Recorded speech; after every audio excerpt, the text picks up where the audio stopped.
अगर आपसे पूछा जाए कि क़यामत के दिन सबसे पहले किस चीज़ का हिसाब होगा, तो इसका जवाब जानिए। ये जवाब आपकी आखिरत बदल सकता है।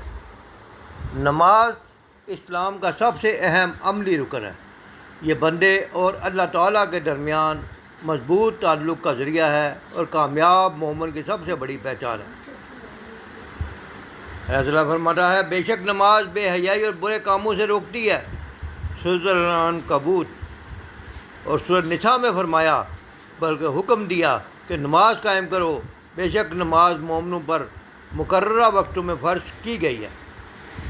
अल्लाह के नबी सल्लल्लाहु अलैहि वसल्लम ने फरमाया कि क़यामत के दिन बंदे से सबसे पहले नमाज का हिसाब लिया जाएगा।